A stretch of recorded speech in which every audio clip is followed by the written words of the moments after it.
Hey guys, I just wanted to do a general overview of the care plans. That way everyone kind of has an idea of what I'm looking for, and just kind of keeping it simple and not doing like 15 to 20 interventions when you don't really have to do that. So remember, we have 3 different nursing priorities that are required on the care plan, and each particular one has 3 different sections in which we have to do it. So I'm just going to do 2, just to kind of show you kind of like what I'm looking for and kind of how the flow should be. So it doesn't have to be a whole lot, but kind of make sure that it's measurable and obtainable. So our nursing priorities, or our nursing risk, or what actually is going on with the patient. So our first one, we are going to be doing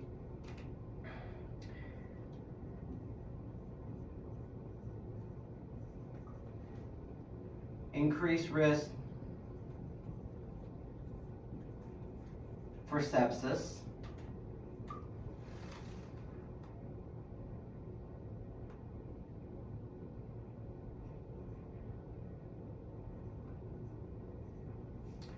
Due to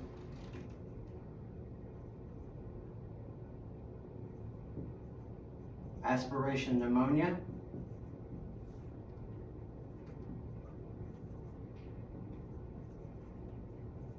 as evidenced by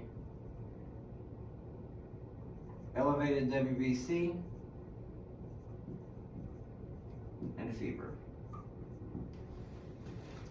So with our increased risk for sepsis due to aspiration pneumonia, because we've got an elevated WBC and fever, so something that we want our patient to basically achieve during our shift, or basically during the stay. So one thing that we're going to be doing is, remember that the outcome is going to be your future tense, or your patient will.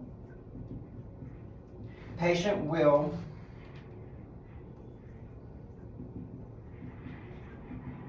maintain or have a temperature less than 99 degrees, or decrease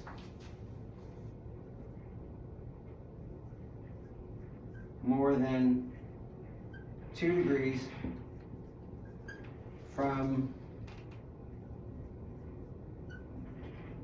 current temperature of 101.3 oral,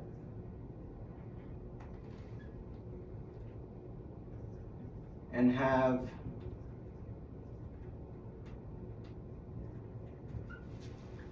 less episodes of coughing with meals. And the big thing is, like, what time frame are you wanting to do this, basically, and it's usually always within basically by the end of the shift. So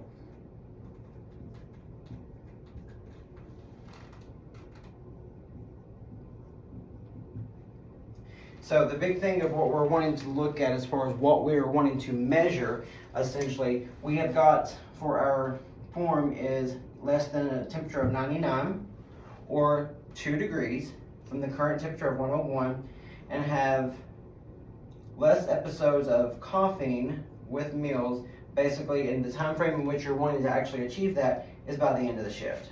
So those are the main things, or the key things that you're actually wanting to make sure on, so whenever we focus on the evaluation, okay? So what are we going to do, essentially, in order to maintain a patient's fever, or to decrease it from his current temperature of 101.3, and also making sure that the patient has less episodes of coughing throughout the shift? Well, one of the big things that you can obviously do is, if the patient's got medications, whether it be Tylenol, Motrin, some NSAIDs, you can give those particular prescribed medications, and or if they have cold, we can apply as nurses cold compresses and things like that. So, and then of course, coughing with meals. I mean, one thing is obviously ensuring that the patient's head of the bed is elevated, so they're not at risk for aspiration. Maintaining no lower than 30 degrees while resting, and or sitting up in a high Fowler's position when setting up. So one thing that we're planning on doing is increasing head of bed greater than 45 degrees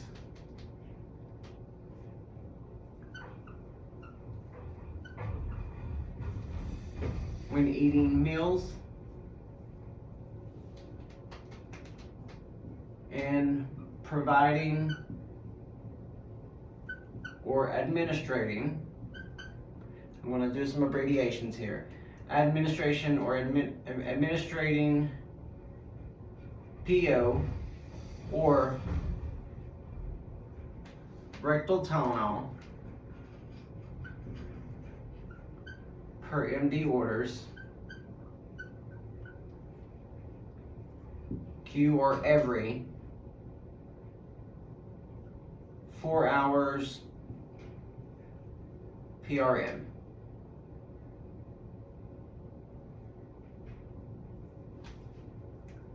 In addition to ensuring patient is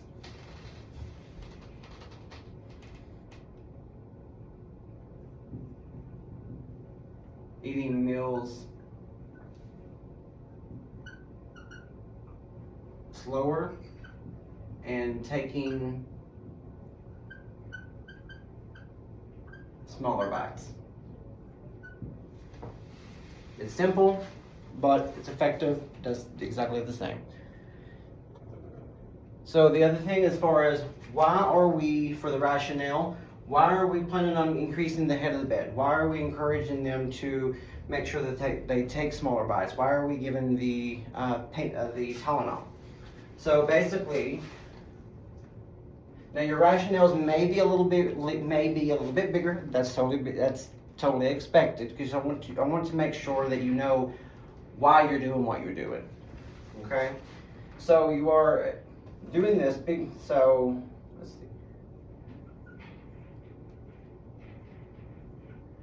By administrating or by admin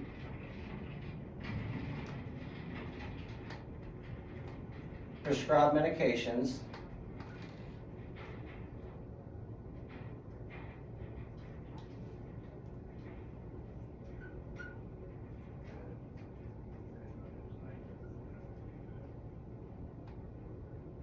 will lessen the patient's temperature and aid in comfort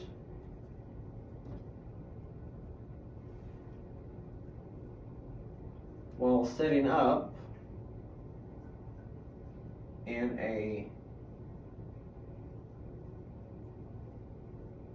high Fowler's position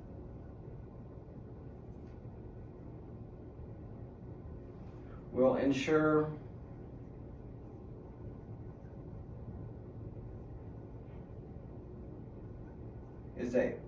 a patient is able to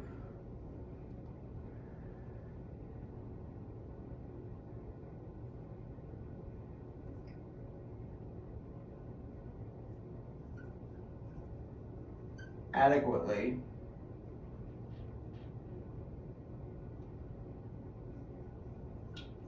close glottis or close their glottis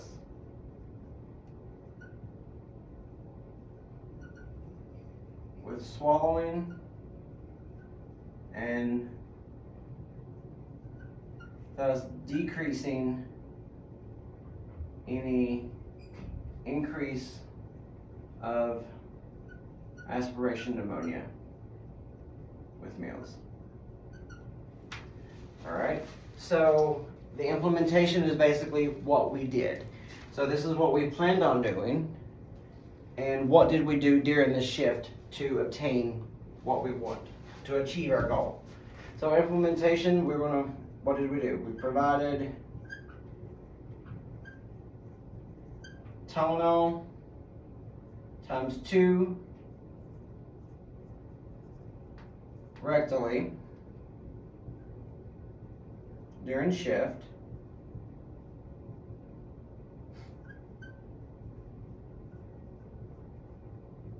as prescribed by provider and rounded during meal times to ensure patient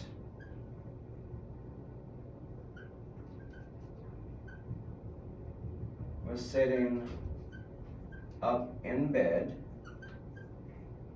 greater than 60 degrees with meals. It's simple. Basically, that's what we plan on doing, is prescribing the medication or administering the medication that was actually ordered, and also just making sure that they were setting it up so they wouldn't have any risk for aspiration. So now the evaluation, remember your evaluation is essentially your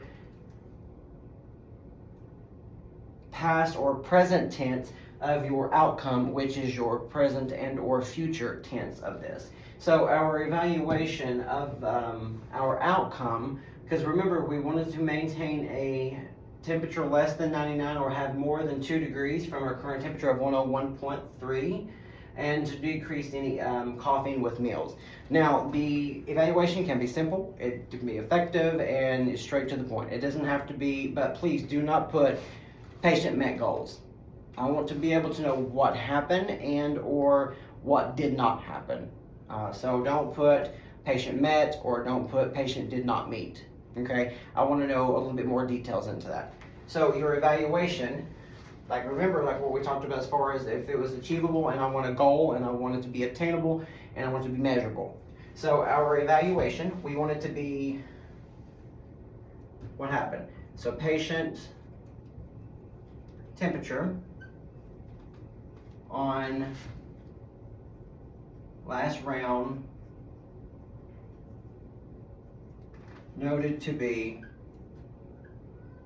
97.6 orally, and patient had no episodes of coughing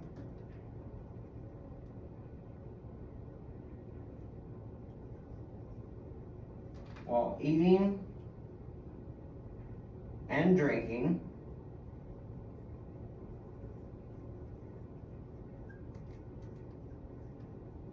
throughout shift. Plain, straight to the point. Now the temperature, if you notice, I didn't put patient maintained less than 99 or patient did achieve less than 101. So obviously by you putting that the temperature was 97.6, I know that it is less than 99, and I know that's more than the 2 degrees that we have wanted or we actually hope for in order to achieve what it is. So by 97.6, we know that we did that.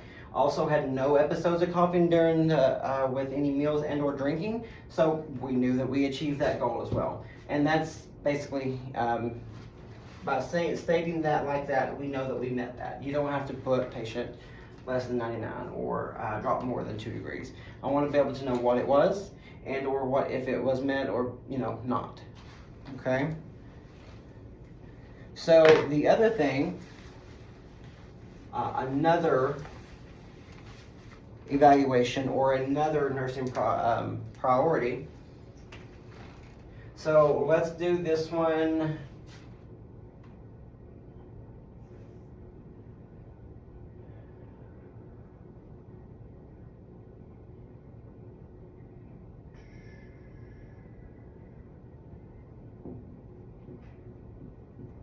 Increased risk for malnutrition,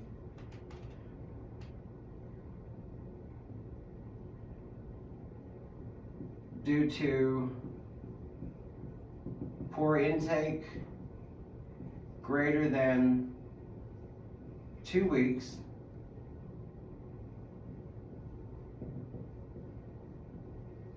as evidenced by a decrease in weight of 20 pounds and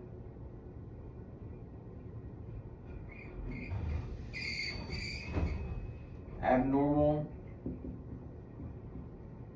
albumin levels.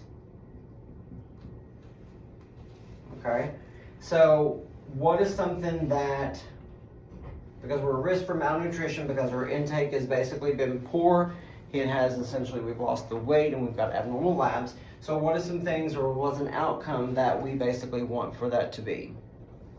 So our outcome for this, you do want it to be something that's measurable within your time frame that you're there. Something that you can do in order to decrease the risk for malnutrition due to poor intake, greater than 2 weeks. So don't just put assess patient and let me find out what what they like to eat or something like that. Yeah, you do want to do that, but let's dig a little deeper into that. So one thing that you want to do, or your outcome could be, patient will be able to eat greater than 50% of meals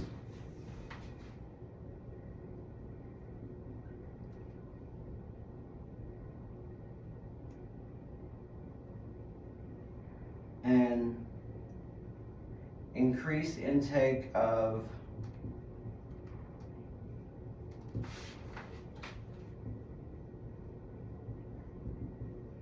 protein drinks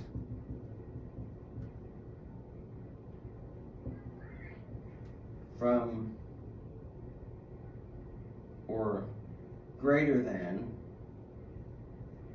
200 ml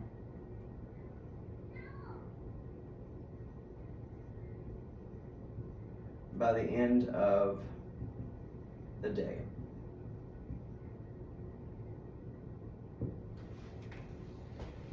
I mean, we've got what we want. We want to be able to eat more than 50% of our trays, and we want to increase our protein intake, okay, for greater than 200 ml, basically of what they're currently doing now. So what is something that, what can we plan on doing in order to achieve a patient to increase greater than 50% and of course drink more than just 200 ml of protein? Okay, so one thing that we could do, what are we planning on doing in order to do that? We plan on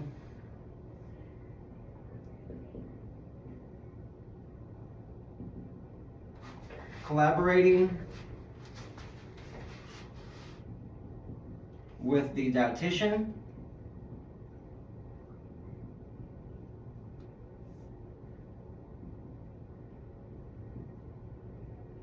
to add on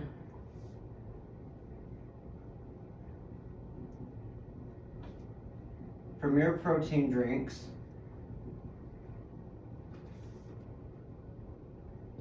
with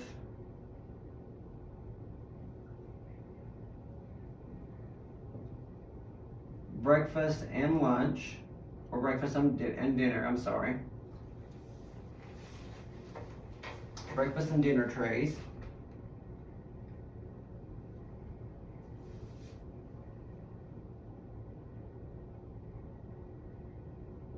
All while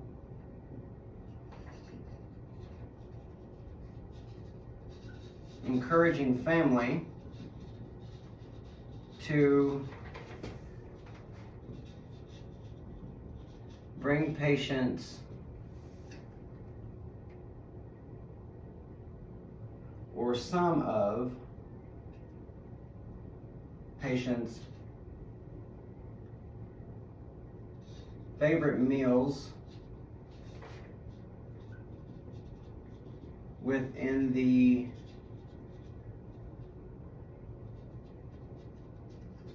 prescribed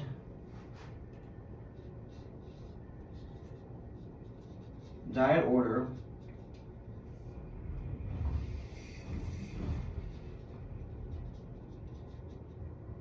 modifications. So if you can get your family to bring in the patient's favorite food that they can have, obviously per their diet, and of course, you know, if we can just add on their Premier Protein to their trays, right? So I mean, it sounds simple. I mean, it doesn't take much in order to get that done. So it's achievable, like things that we can do. So, and then as far as our rationale, so why are we basically doing the planning? Why are we doing that? So,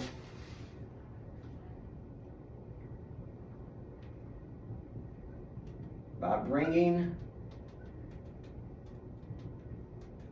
patient's favorite food or favorite meals,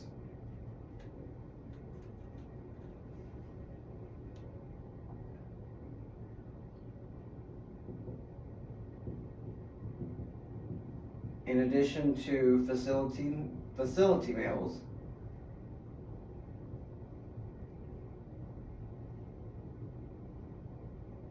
patient will be more keen, or basically more adapt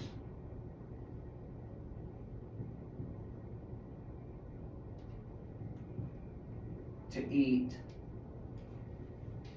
greater than 50%, if not all, of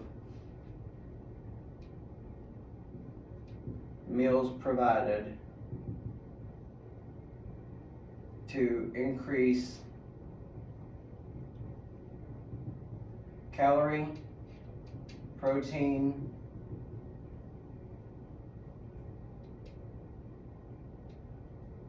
consumption, so that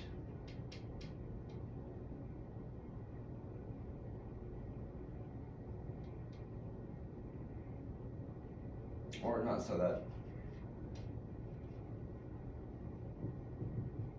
while increasing the body's and meeting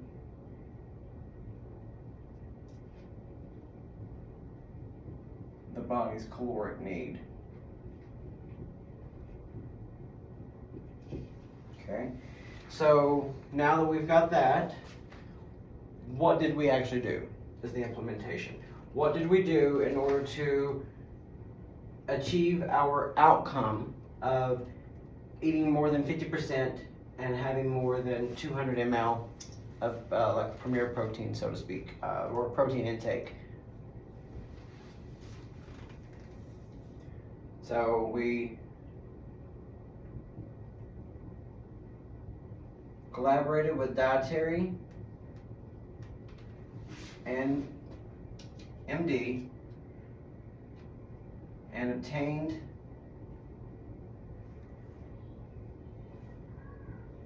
a order for Premier Protein drinks to be added on BID with meals, and spoke with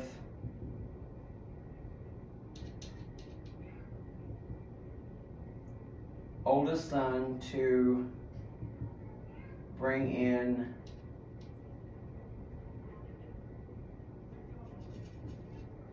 patients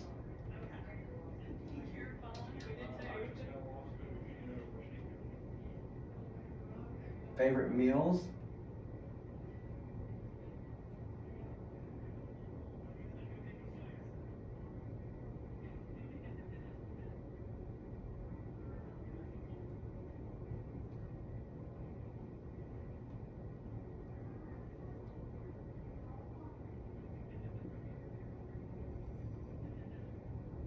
throughout the day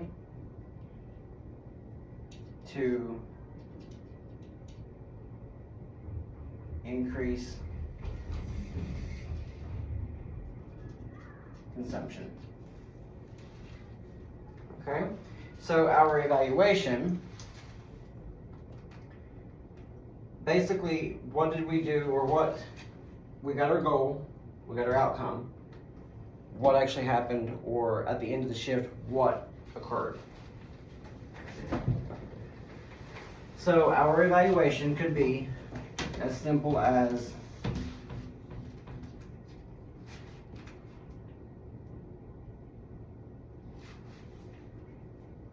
patient drank both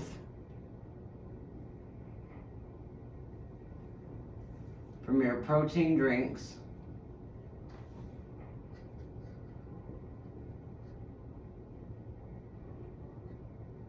equaling 400 ml of protein, or 60 grams,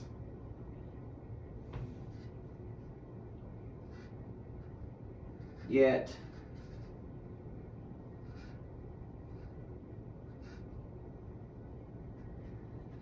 patient was only able to tolerate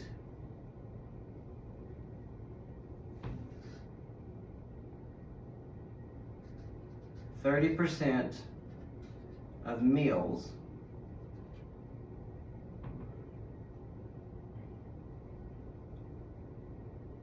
at this time,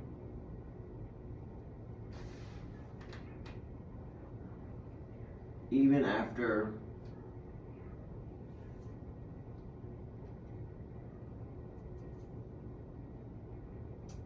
being brought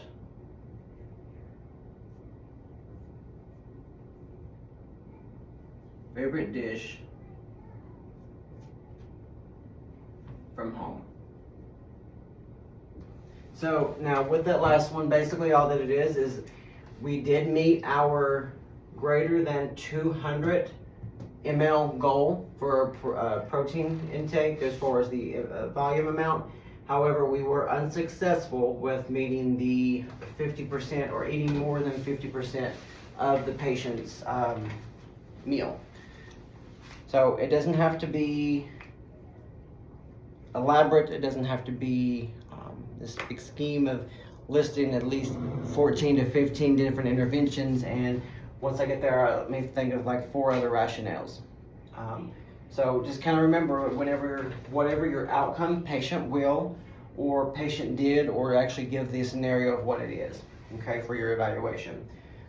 Your planning is what are you planning on doing about it, and the implementation is essentially what did you, were you able to do the planning, essentially. And of course the rationale, like I said, that is going to be a little bit more elaborate, because I just want to know what, I want to make sure you know what you're, or why you're doing it, so to speak. Hopefully this video helps and gives you a better understanding of what I'm looking for, and because essentially we were just building that fundamental, building those basics in your foundation. So, but other than that, you have a great day.